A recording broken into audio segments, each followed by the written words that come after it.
BSSC द्वितीय inter स्तरीय का विज्ञापन सितंबर 2023 में ही आया था। लगभग अब 3 साल हो जाएगा, लेकिन अभी तक इसकी परीक्षा की तिथि नहीं घोषित की गई है। बीएसएससी सीजीएल 4 का भी यही हाल है। 2025 में ही विज्ञापन आया, लेकिन अभी तक इसकी परीक्षा की तिथि घोषित नहीं हुई। बीएसओ का भी यही हाल है। इसके अलावा कई और परीक्षाएं हैं जो लंबित है बीएसएससी द्वारा, अभी तक एग्जाम डेट घोषित नहीं किया गया है। दूसरी तरफ बीएसएससी संविदा वेटेज देने जा रही है 25%। द्वितीय इंटर स्तरीय में भी, सीजीएल 4 में भी एवं अन्य सभी भर्ती में लगभग ये 25% संविदा वेटेज देने का प्रावधान बीएसएससी में किया गया है। आखिर ऐसा क्यों किया गया है? 25% अंक अतिरिक्त अंक एक तरह से दिए जाएंगे जो पहले से कॉन्ट्रैक्ट पे बहाल है, अनुबंध पे बहाल है। यानी कि जो नए अभ्यर्थी हैं उनका सिलेक्शन तो नहीं के बराबर अब होगा। भले पीटी का रिजल्ट हो जाए, लेकिन फाइनल सिलेक्शन होना तो बहुत मुश्किल है, क्योंकि जितनी सीटों पे वैकेंसी आई है उससे ज़्यादा तो लोग कॉन्ट्रैक्ट पे बहाल है बिहार में। तो फिर नए लोगों को नौकरी कहाँ से मिलेगी? और जो कॉन्ट्रैक्ट पे पहले से बहाल है उनको पहले ही 25% अंक, लगभग 150 अंक हो जाता है।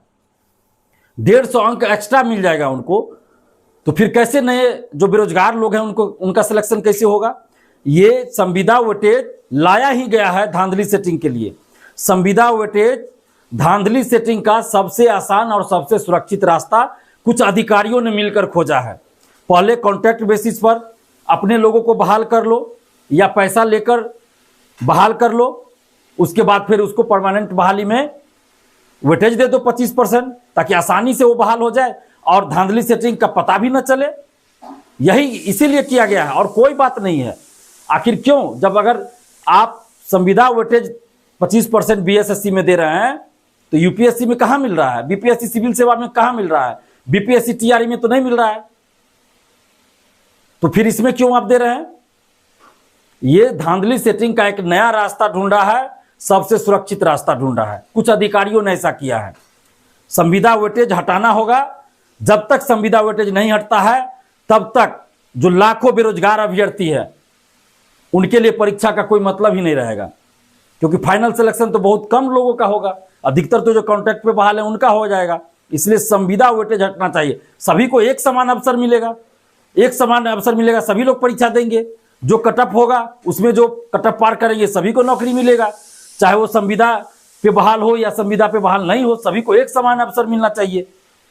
तो इसलिए संविदा वेटेज हटना चाहिए और परीक्षा की तिथि घोषित होनी चाहिए। बीएसएससी सोई हुई है, अब उसको जगाना पड़ेगा।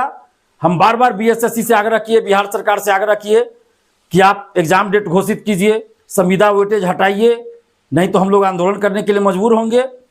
और अब तक बीएसएससी ने न तो संविदा वेटेज हटाया है, न ही एग्जाम डेट घोषित किया है। और परीक्षा ऑफलाइन होनी चाहिए। ऑनलाइन परीक्षा संभव ही नहीं है, क्योंकि बिहार सरकार के पास ऑनलाइन व्यवस्था है ही नहीं। तो कैसे ऑनलाइन परीक्षा करा लीजिएगा? ये जो 40 लाख अभ्यर्थी है बीएसएससी द्वितीय इंटर स्तरीय में, कैसे आप ऑनलाइन परीक्षा करा लीजिएगा? कितना दिन तक ऑनलाइन कराइएगा? है आपके पास संसाधन? करा लीजिए, देखते हैं कितना दिन तक आप परीक्षा कराते हैं। मतलब ऑनलाइन परीक्षा के नाम पर आप 4 महीना 5 महीना पार कर दीजिएगा। आपके पास संसाधन ही नहीं है ऑनलाइन परीक्षा कराने का, तो क्यों ऑनलाइन परीक्षा आप कराने जा रहे हैं? और ऑनलाइन परीक्षा में तो सबसे ज्यादा धांधली सेटिंग होती है। जितने भी ऑनलाइन सेंटर है 90% ऑनलाइन सेंटर तो शिक्षा माफियाओं का है, परीक्षा माफियाओं का है। कहीं पे तो एफआईआर दर्ज है पेपर लीक और धांधली सेटिंग को लेकर। तो आप ऐसे ऑनलाइन सेंटर में परीक्षा करवाएंगे? ये तो बीएसएससी और बिहार सरकार को बदनाम करा देगी। बीएसएससी और बिहार सरकार दोनों को बदनाम होना लिखा हुआ है। अगर ऑनलाइन परीक्षा होती है तो निश्चित रूप से उसमें धांधली सेटिंग होगी, पेपर लीक होगा और बिहार सरकार और बीएसएससी बदनाम होगी, बिहार भी बदनाम होगा।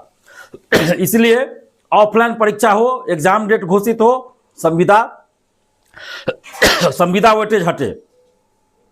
नहीं तो अब हम लोग आंदोलन करने जा रहे हैं और जल्द ही आंदोलन का डेट घोषित होगा।